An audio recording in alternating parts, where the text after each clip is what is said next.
Welcome back, everybody, to the Functional Code. We are excited to bring to you guys today a new episode. We are going to be talking on bulletproofing the fighter, MMA fighter. We did a long form pod a long time ago. Today is our core episode. We're just going to break down the nuts, the bolts, and the gems for you guys. As always, I am Dr. Addy.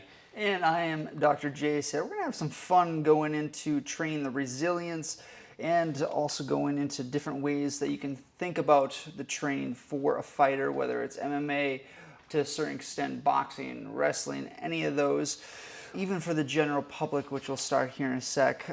So this is going to be fun. There's going to be a lot of tools. We're going to touch on stuff that we know and that can help at maybe a different perspective that you may have never thought about, that will level up your training as we grow forward. So, Doc, I think this is a cool way to start us diving into this podcast on bulletproofing the fighter. I think all of us have a fighter in us. With that being prefaced, what are the most likely scenarios someone will undergo combat for survival? For sure. And I think no one ever wants to think like this, right? We don't ever want to think that this is going to happen to us, but there are definitely home invasion experiences, assaults, or whether you're out in public and there's a possibility of getting robbed or mugged, especially in really big cities. It can even happen in smaller communities, unfortunately, but these are all things that are completely possible. And even if you're around a rowdy crowd and you're not even rowdy yourself, whether that's at a bar or at a downtown area or something to that nature, and it just so happens that you were caught up in between the middle of it, and these are just things that were, I think, it's important just to know how to protect yourself. And they do say that most fights end up on the ground. And I think that's why BJJ has always been, they've been a strong communicator with teaching BJJ to just even regular individuals who aren't fighters, just because they say that that's such a strong background to have when you are going to be protecting yourself and knowing how to get out of holds, because again, it's usually never just a fist fight. Eventually, someone's going to try to grab you, someone's going to try to grab something on you. Knowing how to get out of those is going to be way more effective to protect yourself than just knowing how to be a stand-up brawler fighter one-on-one.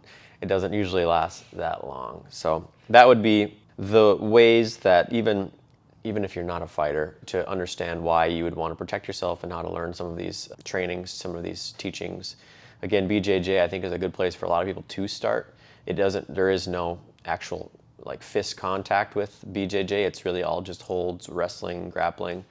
And it, I think, can teach you a lot of protective measures if you ever do get into those scenarios. Absolutely stated. Yeah. Starting at pretty much the main root of controlling your body in stressful situations to protect yourself. I think this would be a good one to preface that for us to do a podcast on probably self-defense as well. This podcast is not going to be on that, but in terms of the similar scenarios that you can find yourself in, that's what you said. It makes, agreed on that one. So everyone should take in consideration certain things that we're going to bring up training-wise today, going from core to extremity, and the better you can control yourself in certain situations, you're going to have much more confidence and reaction and having the ability to change as you need and address most situations, even though you may have not trained for them. So I think this would be another also good way to preface our last podcast we did on this specific topic. Dealt with Mr. Corey Brown. Brought some awesome knowledge into the past podcast. If you guys have any other questions on some of the topics that we dive into that one a lot more. There's a lot of awesome gems, nuggets that we're going to bring to fruition today. But yeah, shout out to Corey. He's in Cairo right now.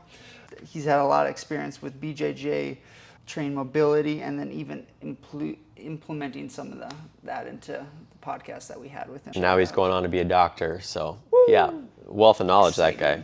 Yes, sir. All right, now let's get into the pillars or the core. So train the squeeze. This would be specifically for positional isometrics. Now what that means is, can you squeeze your muscles without moving your arms, legs, or body, or any joint for that matter? It's a muscle contraction locally. It can be full body, but if you can imagine that someone would lock you out or someone has you in an arm bar, is there certain ways that you can get out of that chokehold or out of that position, there's certain things that you have to be smart and cautious of to withstand so you don't get really injured. And this is not taking consideration for like survival. This is more just for purposes of training and getting better, usually MMA wrestling for that matter. But are you able to get to end range and withstand someone tapping you out? How long can you withstand that for? And that's where you get to the end range, you apply muscle contractions, and you work on the squeezes, either whether it's getting done to you or you're trying to tap someone out the opposite way. And that's where you have to build that up. So there's an awesome drill that we've had certain patients work with, and then also we've brought this up in the past, whether it's holding certain positions like isometrics, if you were to tap someone out, or if you're having it done on yourself, what are those specific positions? What are your weak points? And then from there, add on at a higher level intensity, anywhere from 20 to 30 seconds of those contractions. So you can slowly build up from there, but that would be another perfect way to ramp up and allow your body to withstand, just so you don't even get injured in that first place too. Yeah, and this can be for the legs and the arms, both. Yes. I also think that there are times where you have to also isometrically hold your extremities away from end range because they're trying to get you to that. So also being able to train close to the body in those isometric holds, whether that's band work towards you for as long as you can, especially if it's unilateral, would be a good idea too, because a lot of the times they're trying to pull that arm out so that they can get you in. Obviously an arm bar, even on trying to train internal and external rotation in that fashion too, because a lot of the times they're going to try to put you in a Kimura, which is going to try to really jar that shoulder, that arm. And again, these are just, if you think of yourselves in those kinds of situations, how do you train around that? How do you train to withstand that? Those are kind of things that you got to be thinking about. Like your everyday bench press. No. Yes, you can recruit those motor units in that level, but how do you do what Doc said, crazy internal rotation? Are you able to withstand that at the joint and tissue level? If not, that'd be something, like we said, to take into consideration as you're ramping up or applying your training cycles. Yes. Now, we've talked about this many times, cars, workspaces. If you're not able to move in certain positions, the joints are going to be the main primary barrier or filter, if we will. So moving each joint through the fullest range of motion. We've had a lot of pods on this one. There's other episodes that we've had talking and showing you how to go into this. If you have any questions, Google, YouTube, cars, workspaces. It'll give you more understanding of how to go about it specifically for you. But specifically for the fighter, you want to make sure you're warming up every joint that's involved. So that's toes all the way up to head, fingers all the way out to the rest of the body. And as you're moving in the fullest range of motion you possibly can, you can ramp up and go slower through the fullest range of motion, or add in light external weight or resistance to build up the capsule. So those would be another really good ones, making sure you avoid sharp pain. If there's pain, diminish the angle, go around it. There's a lot of specifics with that, but workspaces, isometrics, awesome tools. Yeah, and injuries tend to accelerate the, we'll call it wearing of a joint. And when we have an injury that isn't fully healed and we're continuing to still obviously not only train but compete, there's just a higher chance that at the end of our career we're going to have a lot more issues with our joints if we weren't taking care of them properly. And so that's going to be a great almost foundation to not allowing the joint to deteriorate at the pace that it might, given the injury that you had. Not only that too, but there are just going to come times where you are going to need that full joint range of motion for performance. And when you start to limit the motion that you have in those joints, your performance will go down. Yes. And we know that the signal that the brain receives from the joints is very important and impactful when it comes to performance. So when we start to lose that, we start to lose the ability to have better control of our body. And I'd say that's a very important sport, to have full control of your body. And so when we start to see that deterioration, your performance just is going to go down. That is such an important point that many people don't realize. Oh, I gotta push through the pain. Oh, and when that happens, once you find yourself in that specific scenario, your body's already broken down. Yeah. And then imagine going into a training session, even with that at the beginning, the risk of injuries goes up tenfold. How are you prepping your body? Yeah. Back to Doc's point. So I think with this understanding that most, especially from an MMA standpoint or BJJ standpoint, of most injuries occur with the knees, shoulders. It's different positions, especially when your knee is a hinge joint with a little rotation. If you're not able to withstand pressure with your leg, foot going outwards in an awkward different positions, high chance for sprains, strains, tears. In also addition to the shoulders, because what Doc said, if you're not able to get into certain positions and withstand some of those, there's a lot of stuff that can give out with the shoulder, especially when we're working in front of us for longer periods of time. Shoot, even the data suggests like 5.5 injuries out of 1,000 training hours occur. So that's 55.9 out of 1,000 matches. So most injuries occur with actually sparring instead of in the drills per se, because those are the unique positions that you find yourself in that it's really hard to train. It's how can you train those positions so you don't, one, get injured, and two, so you can improve your performance and longevity. And that's where some of these tools that we're going to keep bringing to you make a lot more sense. Yeah, and I think training into those extreme positions, something that Rob Azada talked a lot about too, and I think even thinking like that is how do you get yourself into those really far back external rotations with the arms possibly, and then trying to train reactive catches that way, even to do that with your hips, knees. I think those are important and maybe not as utilized ways to train joints that might give you a huge edge. When you do, obviously, I think this is a time where you would find yourself in these kinds of awkward positions. Not every sport, but this one for sure. And so training that way, I think is just going to give you a leg up. Dude, such an important point on that one. So in terms of applying this to your session, whether it's at the beginning and either or, what position did you get injured in last? What joint was it? If you start focusing on whatever injuries you've had in the past, those are the highest likelihood of the injuries that you're going to have again. To keep working on it slowly over time works well. Now, what I mean by that is what we were talking about in terms of, let's say, for example, arm bar. Are you able to hold or work on end range isometrics, whether it's these weird rotations at end range or even closer to with a lot of rotation, internally, externally, and ramp up the isometrics just so, one, you're able to withstand the position, and two, so you don't allow your body to get re-injured in that same position. Maybe it's 2 positions each session, maybe it's even 1. It could be working on that a couple minutes and have a huge payoff long term.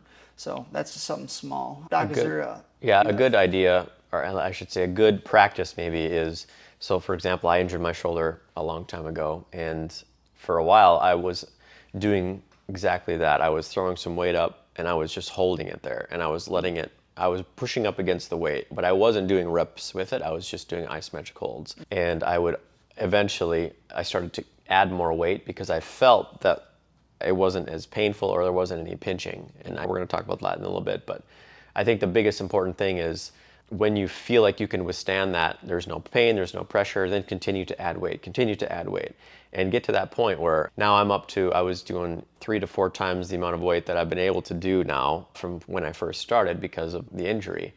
And I was just holding it there and I still had no pain. And I think that is such a great way to check in what the joint is about to allow you to do before you actually do the rep itself. Because if you can't even withstand that weight for 30 seconds, you try to throw that thing up above your head, there's just a good chance that's going to fail, especially even after a few reps. Maybe 1 you can get through, but it's a great way to predict the health of the joint, given there was an injury there prior. If you didn't have any injury, we're not really concerned, but now we are concerned once you have that injury because we don't want that to get re-injured. Could you imagine someone that is actually trying to force a limb that can't withstand that pressure into certain positions? Obviously, if you're listening to this, man. Snaps, you may have an idea. Snaps and breaks and all these things. It adds up. For sure. It adds up. Doc, is there something that you have in terms of like the pinching rule or like a sharp pain? I feel like you may have brought this up previously in the past. Yeah, I think this was also with end range of motion and joint range of motions. But really, when we go through that full range of motion, and there is pinching, you want to go around that for the time being. If you want, you can also add in resistance isometric holds in that area where you had it. So Doc, I know you've got a good way of explaining that. Yeah, and it's an important point. So like when you find yourself having either way, it's like popping, cracking with certain joints, especially like the shoulders, hips, or there's that sharp pinching pain, you would want to reduce the angle to where you feel comfortable. Put your, let's say for example, this is arm, you can do the same thing with your hip, maybe with an exercise band or a cable of some sort. You put that area where your limb is at, that area of joint, into a wall, so it causes a barrier just so you can apply an isometric contraction at that exact angle, and then build up the intensity in where you squeeze or put pressure of your arm into the wall, and or the opposite way. So let's say, for example, we're doing cars workspaces where I'm rotating my arm backwards, sharp pinching pain. I'm going to reduce the angle, come up to a wall, still staying at length, and then applying a muscle contraction into the wall. So I'm not moving the joint, move the arm placement, and then go in the opposite direction as well. So you can see how that plays into not only the shoulder, it could be elbow, it could be wrist, fingers, it could be hip, any of those aspects. We don't want to move into sharp pain, but we want to decrease the angle and then start ramping up into that angle or that direction where you would have that discomfort. Thus, so it opens up more of the shoulder capsule. Thus, we're saying blood flow and nervous system signal to that direction for the healing purposes. And best research shows even just 2 minutes of that is extremely helpful for tendon health, tendon strength, and obviously joint capacity. Purposeful. Yep. Yes. Perfect. Yeah, Yes. exactly. You hit the nail on the head with that one. Now, in terms of a huge aspect for the fighter is the conditioning stint. 100%. Is partially also the recovery as well. So when you're looking at training, taking into consideration, there's a bunch of different ways you can train as a fighter, specifically for many different disciplines. But when you are in the fight, usually earlier on, the blood flow is going, energy's high.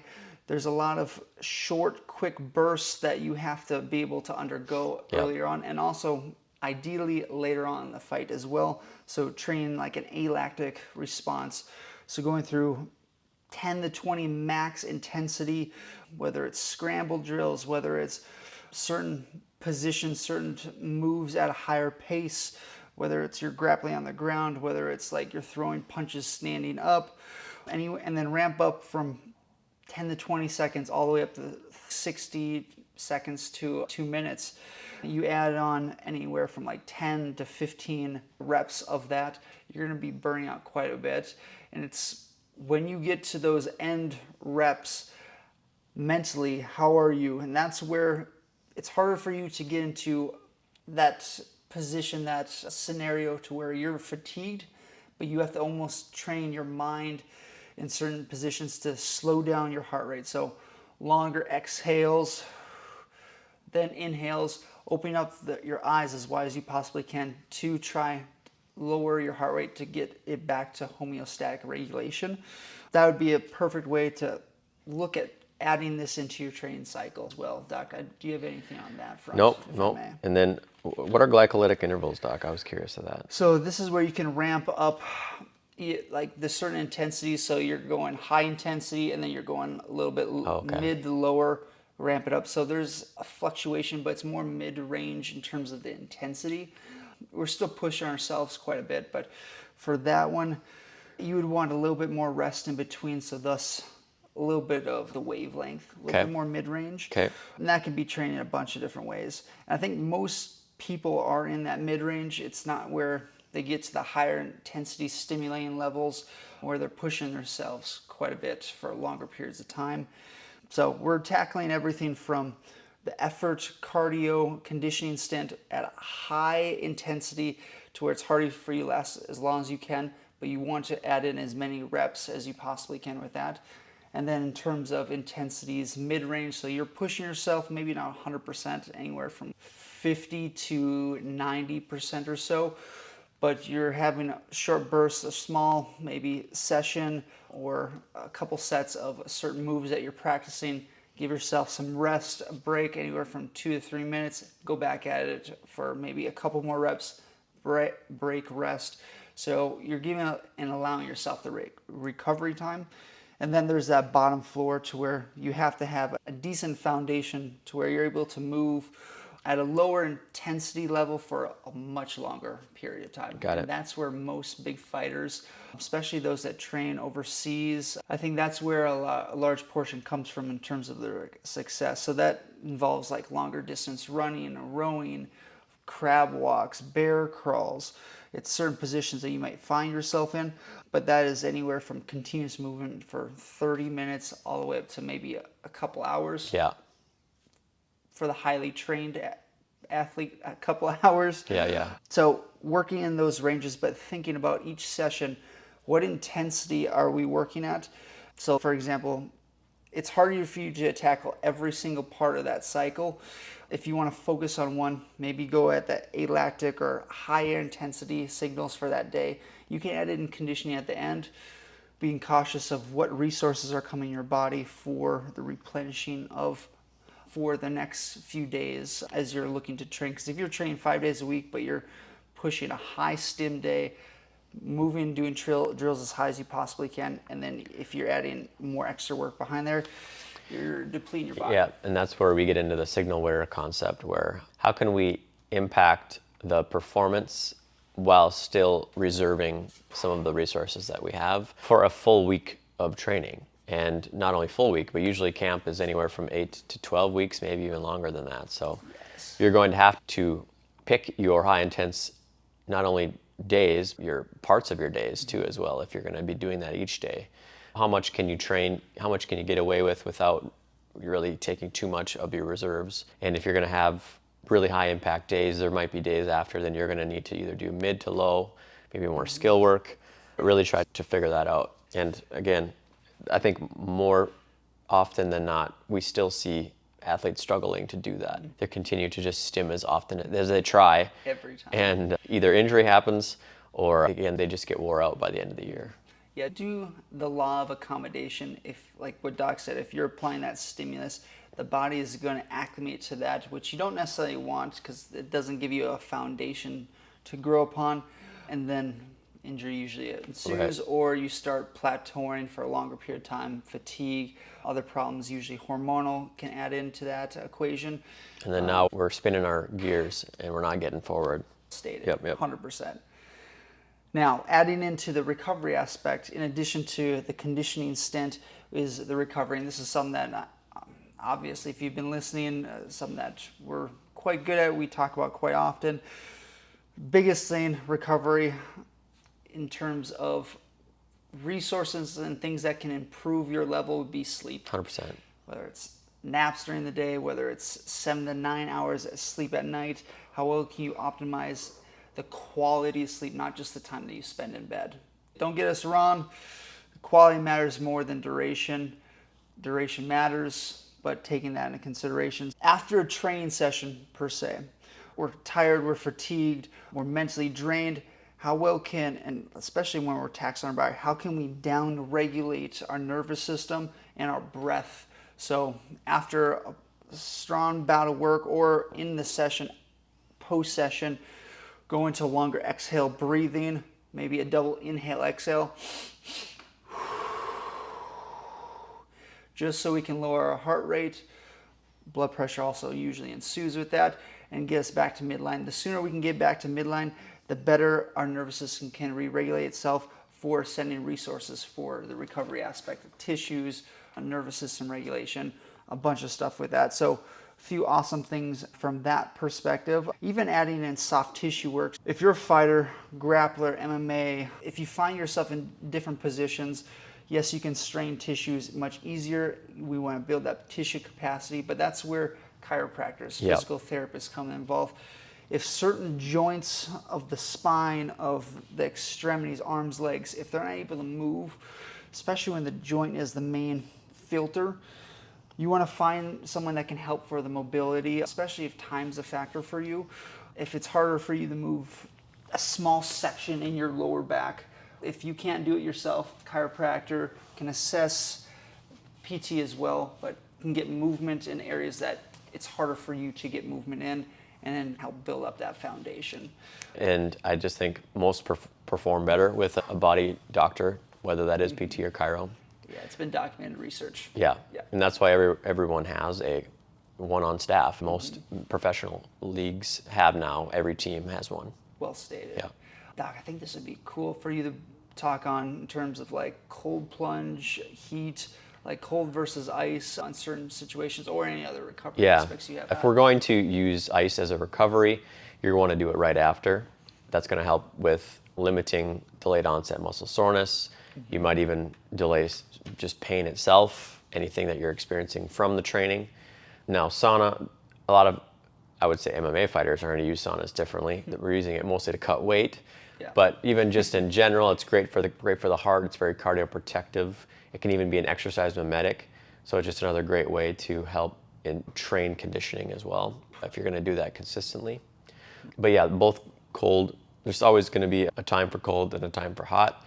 The biggest thing with cold is if you're looking to improve lean muscle mass, doing cold usually prior to the workout is starting to show more benefits that way. There's still a lot more research to be done on that. And then if you're going to try to limit lean muscle mass increase, doing cold plunge maybe 6 to 8 hours after the workout versus right away, that also might help stunt and stop from stunting the growth anabolically. But really, I think another super helpful kind of thing to think about when we're doing recovery is knowing and measuring the recovery that you are getting, because a lot of people, and Doc stated this just a little bit ago, was it doesn't matter how long you're in bed, it's how much are you sleeping. And people sometimes don't understand that. It's interesting when I'm looking at my scores on my Whoop app, is I'll be in bed for 9 hours, but I'll only have slept like 7.5. And so then I always know that this is how people, they do the math, right? They're like, okay, if I go to bed at 10, I wake up at 6, I got 8 hours of sleep. And it's no, you probably didn't. So if you actually look at your scores and you start tracking that, you're going to see that you sometimes need a lot longer time in bed to get the higher quality, longer sleep that you're looking for. And if you're not measuring, you don't usually know what that looks like. Also, this is a helpful way to know how much you have recovered. And so there might come a point where your recovery score, and this is just based off algorithm with how Whoop does it, but they basically just give you the, score of how much they feel your recovery has been based off of heart rate variability, based off sleep scores, those kinds of things. And so let's say your recovery was 80 to 90%, there's a good chance now you can do a good high stim day. But if you're at 60, 50%, I would say that might not be the best time to do a stim day. And now you start thinking about maybe I should take a day, not a day off, but less intense, maybe more recovery focused, maybe more ability focused, skill work, take another day. Let's see how you do. Let's say now you're back to 80%, perfect stim day. And now you're cycling based off of your own data. Yes. And that's also extremely helpful, I think. Yes. How are you able to adapt on the situation involved? What Doc said is such an important point. Yeah. Yes, you may have something planned for the day for a session, but if your body's not ready for it, it's being trained smarter, not harder. Yeah. It's understanding your body and going through those regulations. So whether you have a Whoop or not, another way that you can check it yourself would be through the breath. It's like a heart rate variability test, to where you would want to inhale, exhale, like 3 to 5 times, ending with almost like you would want to start a timer. You would take a breath in, slowly start breathing out like you would breathe out of a straw for as long as you can. It's that time that you breathe out is where you understand that variability. So if you're able to breathe slowly out for 30 seconds, if you're a high conditioning person, 45 seconds. Do you have a baseline? That matters as well. If you're underneath that 30-second or 45-second, your nervous system is not ready for those high stim days. That's where you either want to go mid-range or low-range for the recovery. That's awesome. I love that. I've always loved that test. Oh, it works so well for anything fighter and any other sport, athletic event, person, yeah, to understand your nervous system and how to regulate your body. Yep. So getting into nutrition, I think this is also another thing that most fighters, I'm sure, do their best at understanding, but just wanted to recap that. Especially on high intense days, carb loading or carb intake during that day, I think is going to be extremely helpful. Pre-session, 1 to 4 grams per kilogram of weight, or within a 1 to 4 hour window, shows to be extremely helpful. For protein, I think I'm more interested in that myself. That's going to help limit breakdown of the tissues, especially if you're training heavily. 1.6 to 2.2 grams per kilogram of weight for lean mass retention. Obviously, when you're starting to cut weight, there is going to come a point of calories and water intake differences, but really when we are still maintaining the body and trying to improve the recovery and things like that, it's still important to think about. Lastly, just good healthy fats and really making sure that you're updating your electrolyte intake each day. I'm sure most of you know that, but if you don't, I would say that 2 to 3 packets of electrolytes per day it's probably adequate for someone who's doing really high intensity training, conditioning those days. For multiple days a week, yeah. Yeah, it just depends on your body size and things like that. But I would say most are drinking over a gallon, if not close to a gallon of water a day, and almost, at least the ones that I've seen train, all have electrolytes in those gallons of water. So again, just making sure you're conscious of that. Yeah, and think about it from this perspective. If your nervous system needs sodium, potassium, and these chemicals just to send a signal, if you are depleted on that, how well do you think your body is going to communicate to your brain? If without that signal, that's where electrolytes come into play. You're going to be depleted sooner on the match. You're not going to be able to withstand many days of training. Limit cramping. Oh, there's a so lot of many other things. Yep. It's so highly important that growing up, personally myself, I never took that into a consideration as much as I should have. Starting anywhere from youth all the way up to elderly, important for everyone. 100%. Yep. So mindset, another fourth pillar on top of the nutrition and some of these other small tools. Train to finish and not just to point. So more or less, when you go into these training bouts, these training sessions, push yourself. If it's a higher stim day, push yourself to certain limits safely, cautiously, mentally going through those tough challenges, those strains will not only allow your body to understand and undergo those scenarios if they happen in real life. You have to mentally push yourself sometimes, not all the times, I would say. Yeah.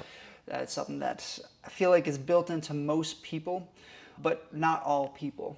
So if you're especially maybe an average Joe wants to get into MMA, working out, rolling and whatnot, like that is more of a message for you. But again, it's understanding your body and knowing how and when to push yourself. Yep. And it goes back to the heart rate variability and a bunch of other stuff from there. So regulating all this stuff. Now, in terms of just the rhythm of how you eat, train, recover matters. So getting on yourself into habits, to cycles, maybe on a weekly basis, daily basis, understanding yourself.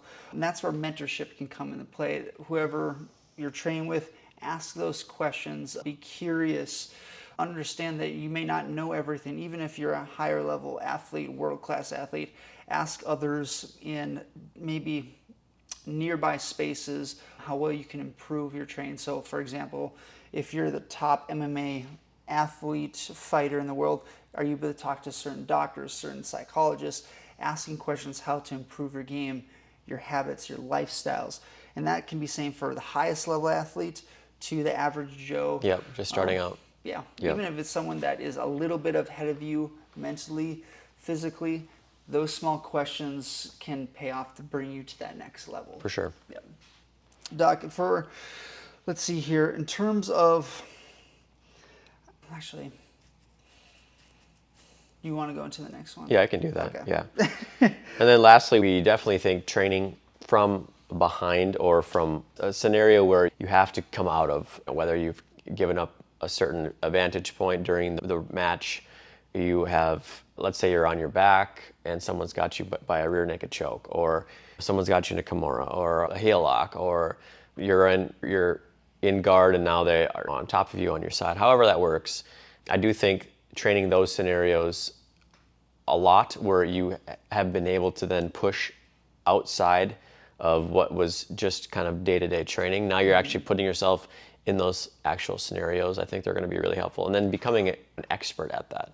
Having someone have that leverage over you, get out of it, and then do it again 20 times in a row. And just keep having to push as hard as you can when you aren't given the advantage. Like, how can you keep pulling yourself out of the disadvantaged state?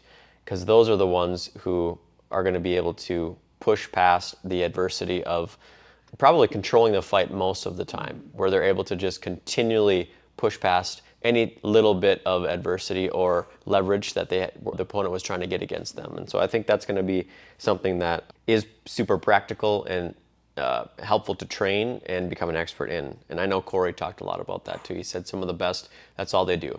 They're just training scenarios, just scenario training the whole time. And that's what we did when I was in basketball. We would put ourselves in like a 2-minute training drill all the time.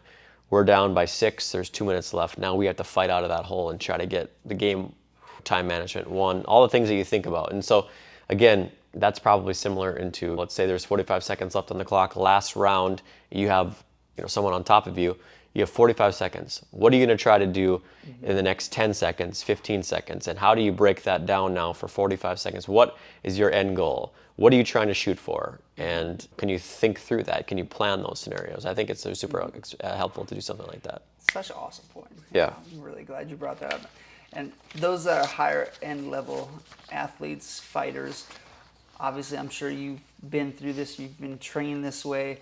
It's a different mindset, even asking, so I would ask this question for whoever you're sparring or training with or against, have them go through different scenarios on certain things on how they would go about it, not just their typical way that they would attack you or get you into certain positions when you're in those positions. And more or less what I mean by that is change up the variability of the other person applying that stimulus to you. 45 seconds, how can you get out of certain positions? But what are the variabilities? And having the other person communicating to the other person, okay, I can get out of that one easy, switch up your approach, or vice versa for that matter. So it's those different situations, because yes, you still need to train the reflex and the understanding and moving your body to counteract what the other person's doing.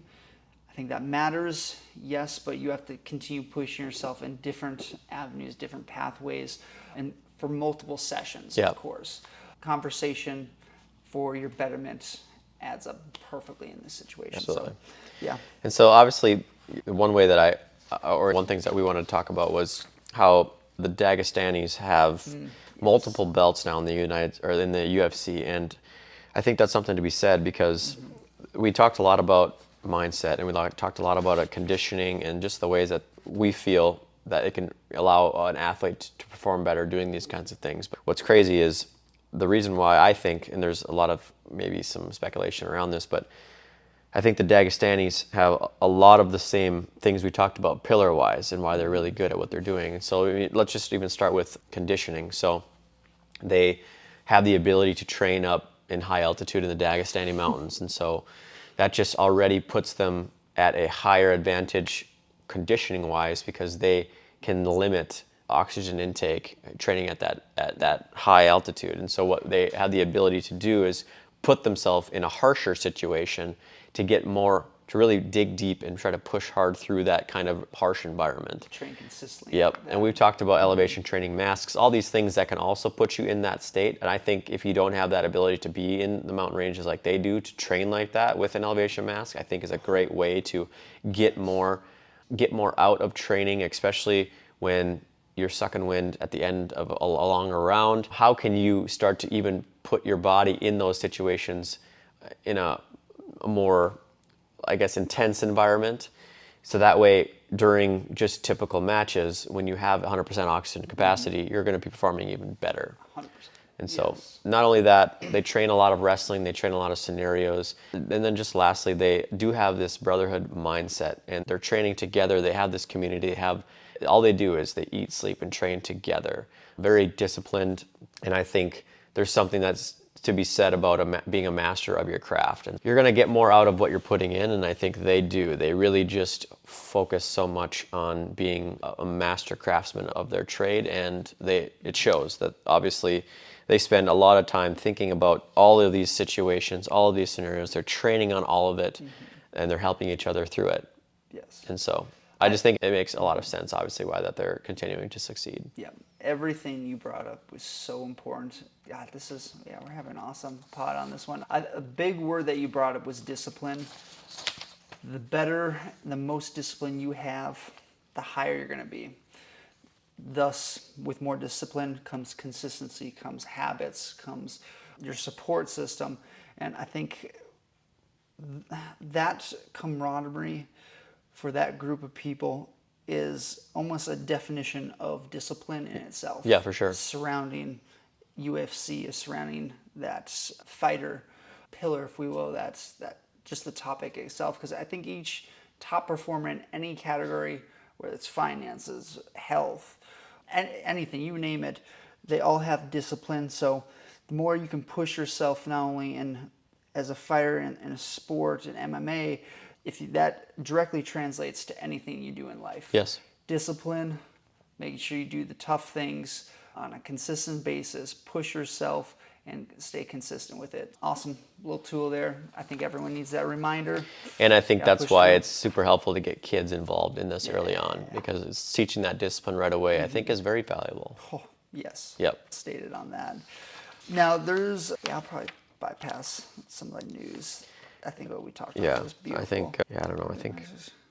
We'll be fine there. Yeah, I'll touch on briefly, then we can get to a couple I'll use this to break down low. Yeah, I'll touch on that briefly, and then we can go into a few other small tools.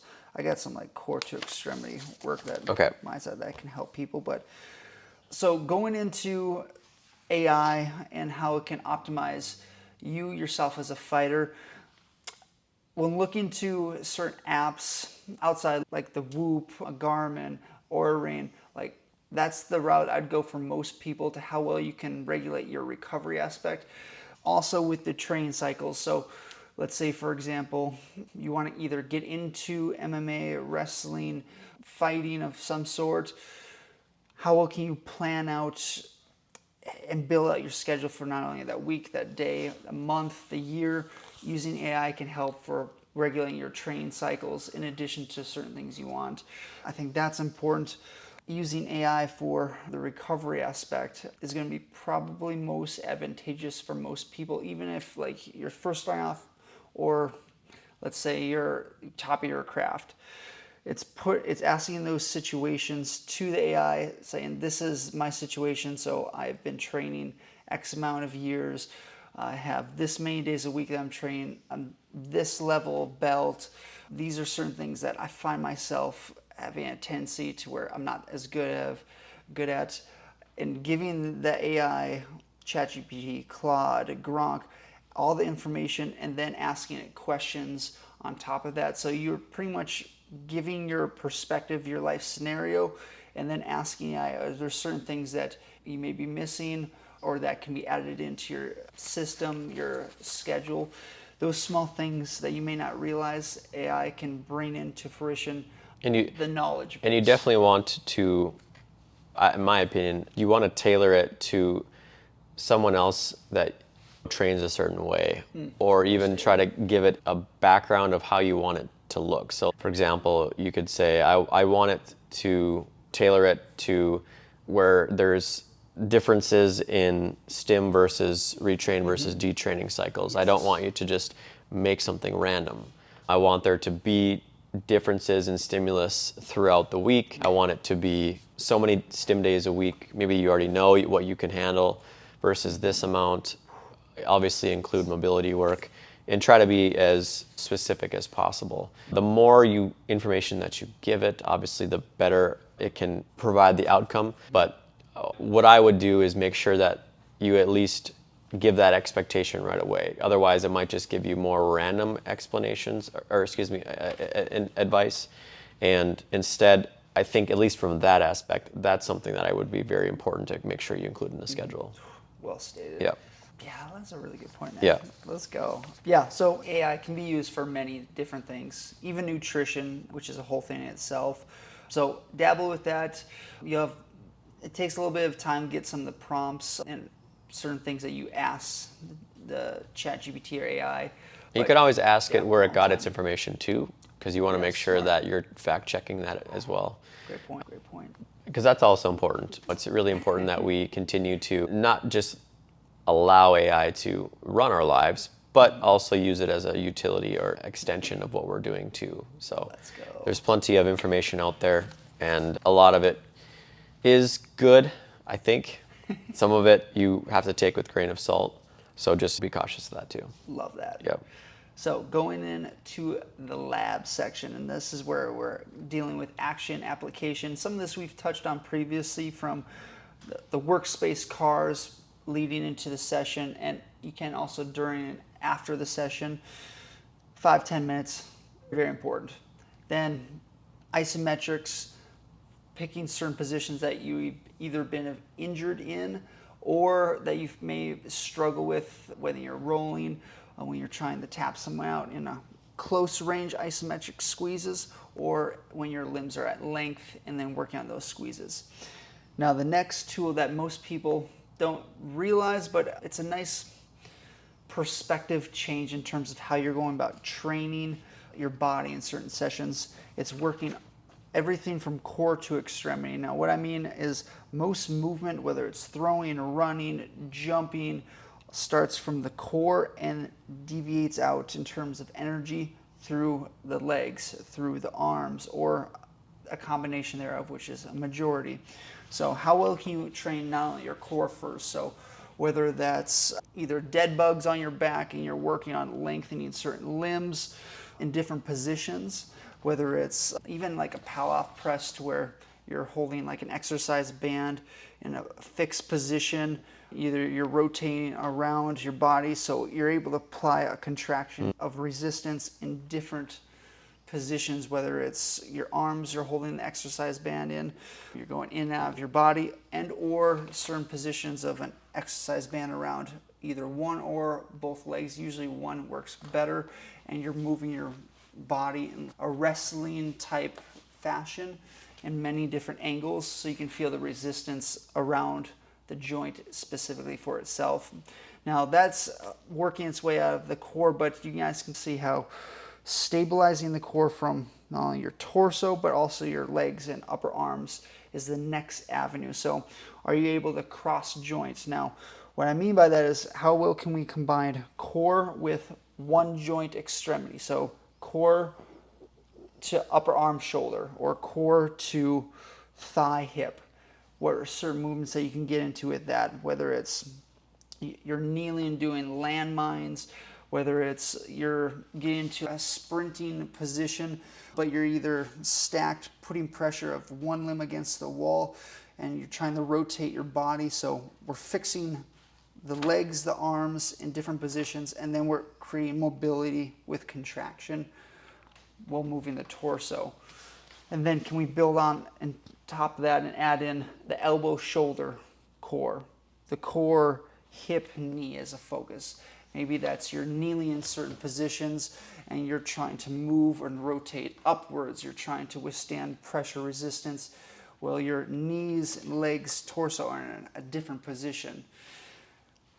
I would look at the scenario of what common positions you either get tapped out in or that you find yourself either wrestling in, and are you able to create a sequence of events at a smaller, like 5-second, 10-second clip, and then train that sequence, or the differentiation or variability of things that you can occur in that small sequence. Where are your limbs from your knees to your elbows in space, and are you able to train in that way? And that can be for any sport, quite frankly.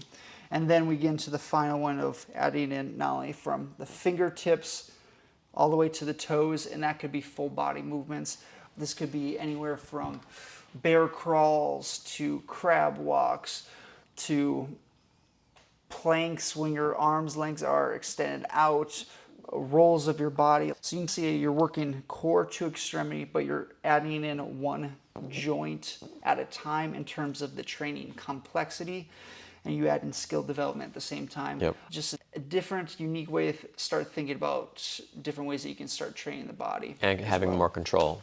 100%. Yeah, for sure. Yeah. Stated on that one. Doc, is there anything else that you have in terms of just bulletproofing the fighter? No, I think we covered most of what we wanted to get to. I think a lot of this was maybe not as common to hear. Obviously, we're not fighters, so this is something that is more out of the box for fighters, but I do think it's helpful.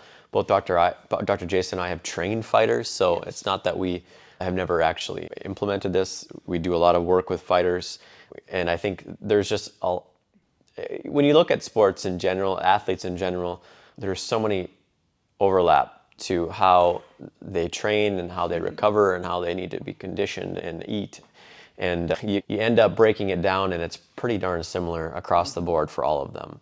Other than, of course, the skill work is going to be a little different between each. But I would say most have an in-season, most have an out-of-season, and most need to understand how to manage the resources that they have, both in and out of season.